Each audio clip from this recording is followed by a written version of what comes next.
Now let's look at this again from another point of view. So far, we've just talked about the tag questions with rising, rising intonation. Those are true yes-no questions. Versus falling intonation, which is not a question at all. It's a statement of something that you say that you realize or that you can see is fact. But we didn't talk about the position of the negative. So the negation here is here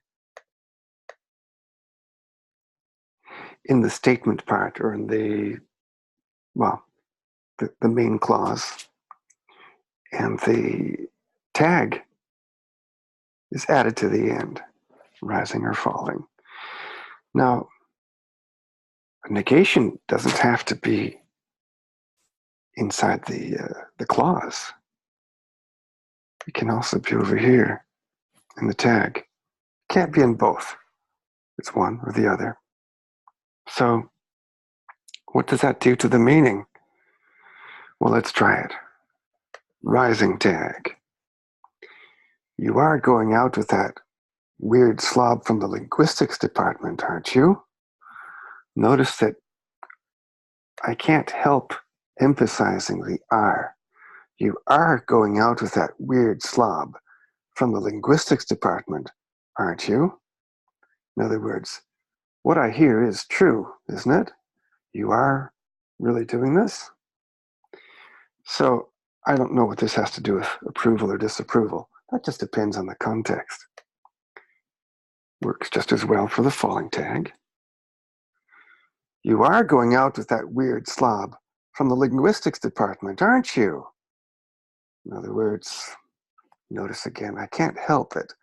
I'm going to emphasize this here.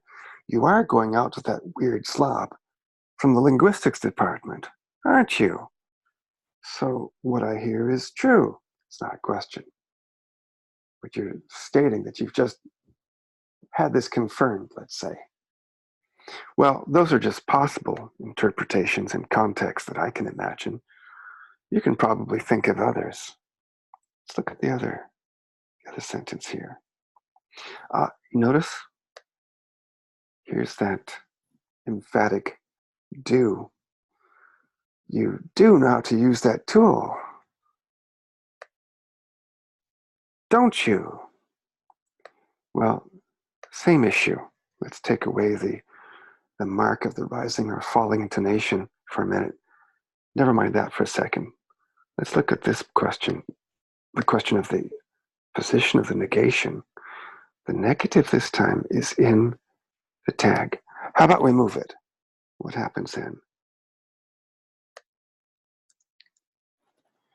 Well, the emphatic do becomes the emphatic don't.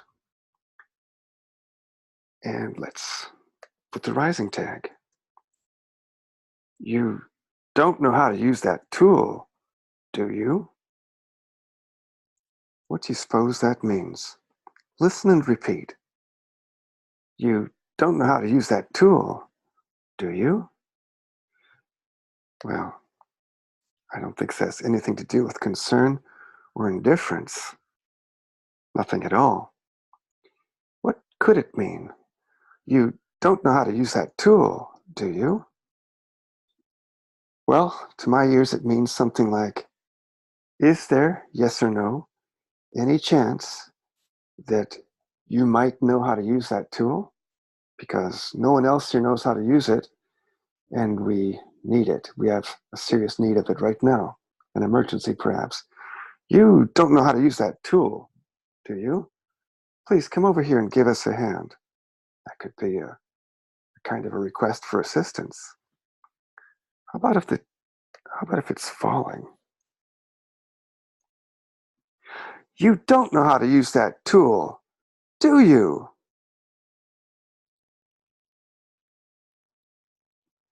You don't know how to use that tool, do you? I am keeping the do, or rather the don't, emphatic.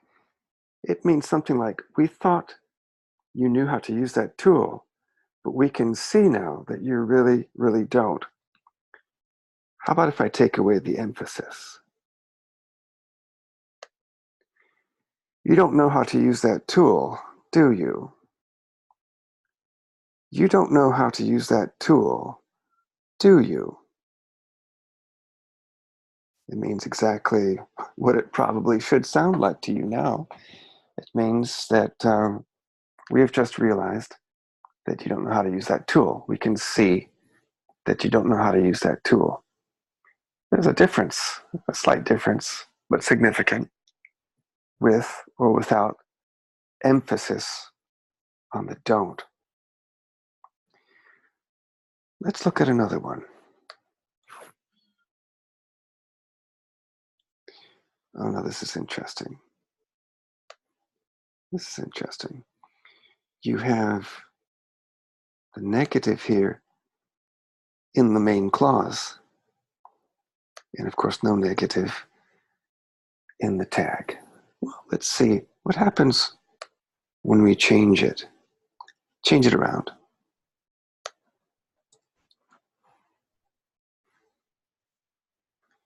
And we can start with the falling tag. You do really want your parents to see you here, don't you? You do really want your parents to see you here, don't you? Well, you know, whether I put the italics or not overdue, in this case it must be emphatic. It means we thought before that you didn't want your parents to see you here, but now we realize that indeed you do. Yes, you do. But it's not a question.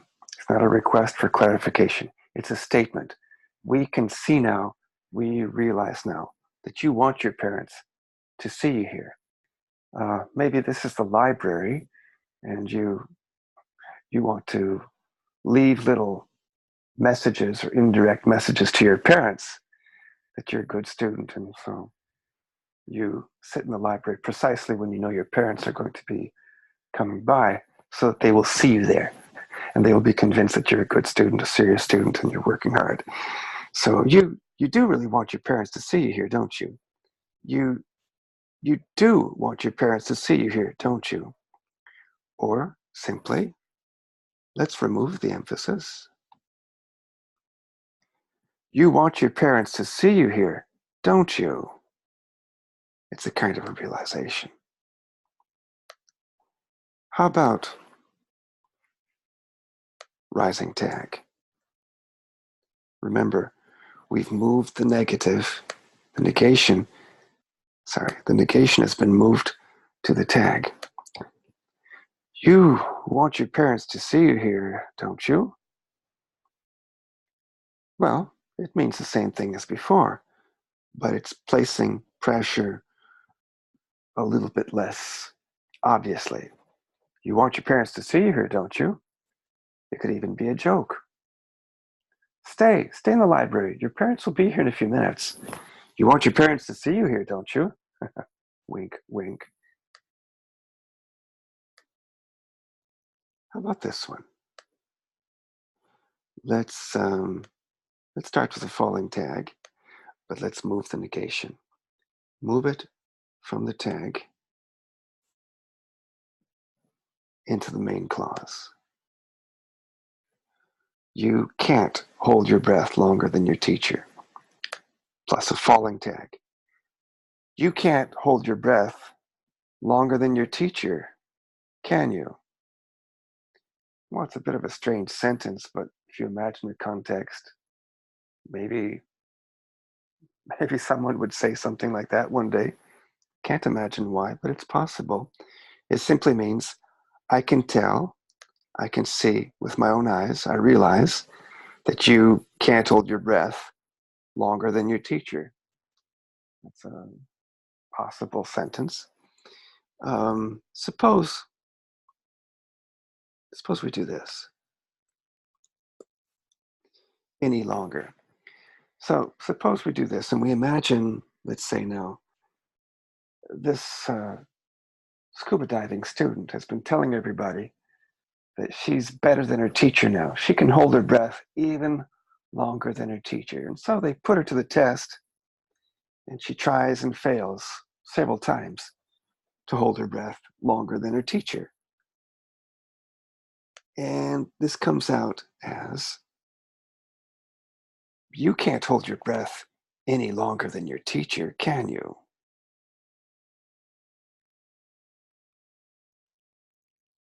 You can't hold your breath any longer than your teacher, can you? Falling tag, we can see this for ourselves now. How about with the rising tag? Again, remember that I've put the negative into the main clause and removed it from the tag.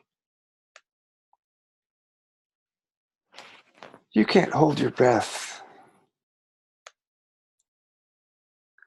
longer than your teacher, can you? Let's say, maybe not amazement, incredulity.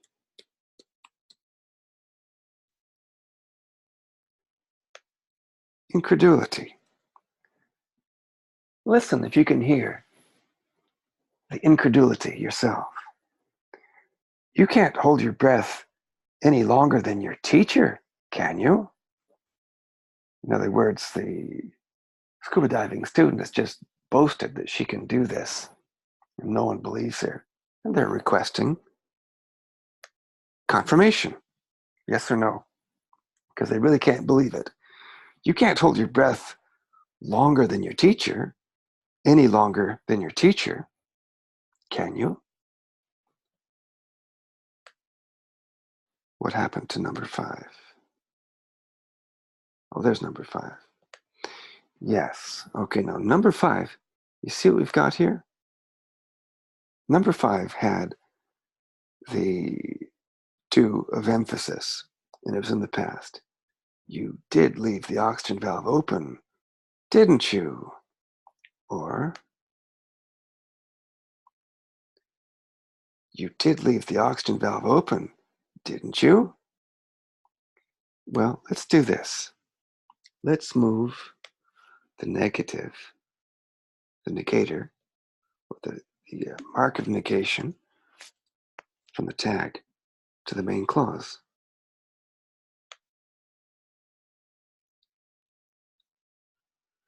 You didn't leave the oxygen valve open, did you? You didn't leave the oxygen valve open, did you?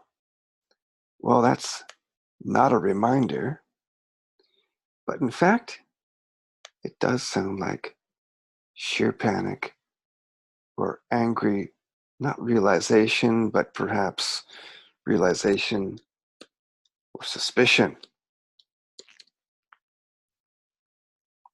So it's a panicky question or an angry realization or suspicion.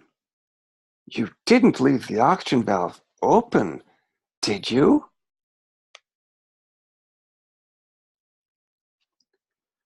Well, how about with the falling tag now?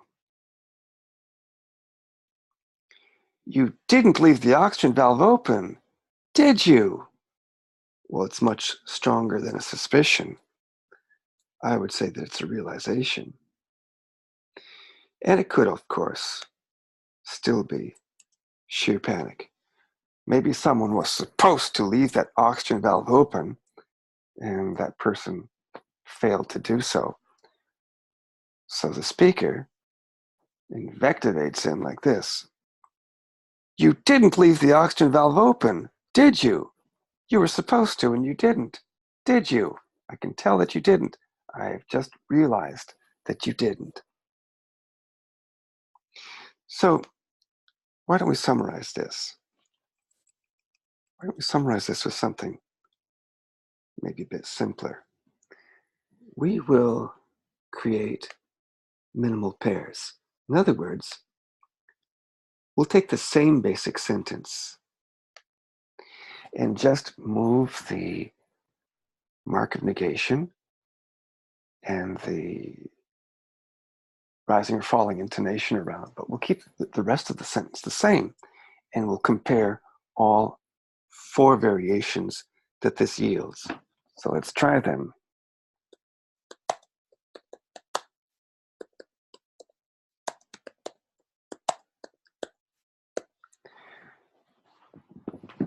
You like tofu, don't you?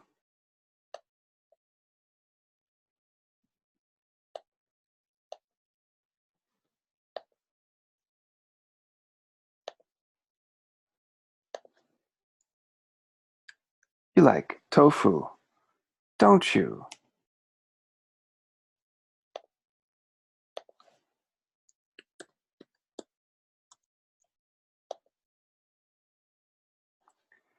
You don't like tofu, do you?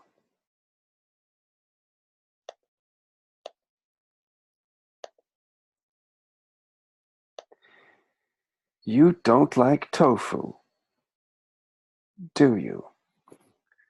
There we go. So let's look at the meanings. Well, the meanings are quite different for each one. You don't like, sorry, the first one. You like tofu, don't you? That is a courteous, neutral offer. There. We couldn't survive in English, at least not in the hospitable environment, without this tag. You like tofu, don't you? Here, we've got some. Why don't we have some together? But what does this mean? You like tofu, don't you? Meaning, I can see that you really do. It's not a question. You like tofu, don't you? I'm watching you gobble it down and looking at me with big sad eyes, waiting for more. What does this one mean? You don't like tofu, do you? Well, that's interesting. It means something like, do you happen like tofu?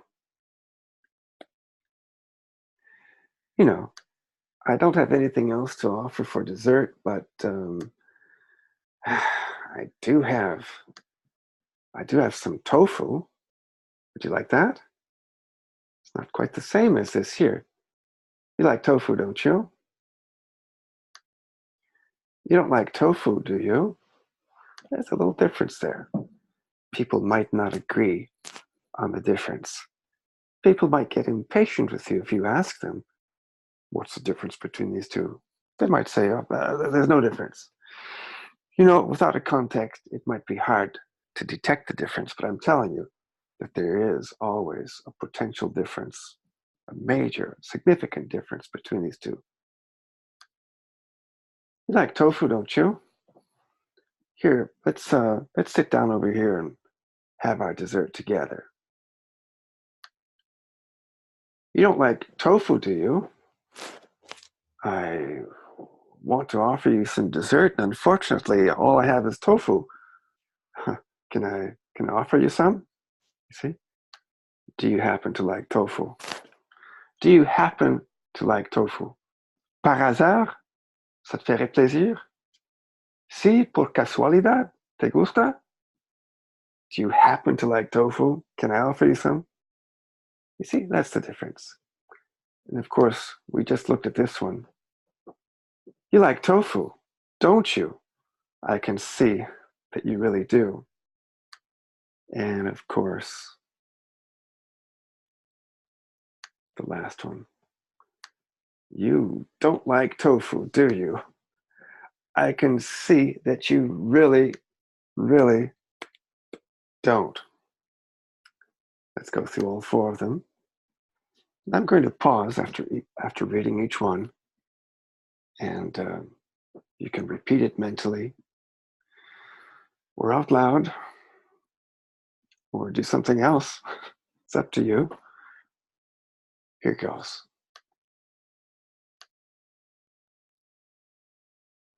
You like tofu, don't you?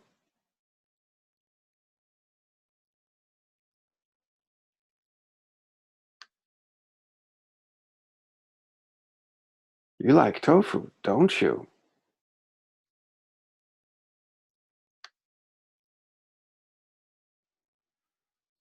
You don't like tofu, do you?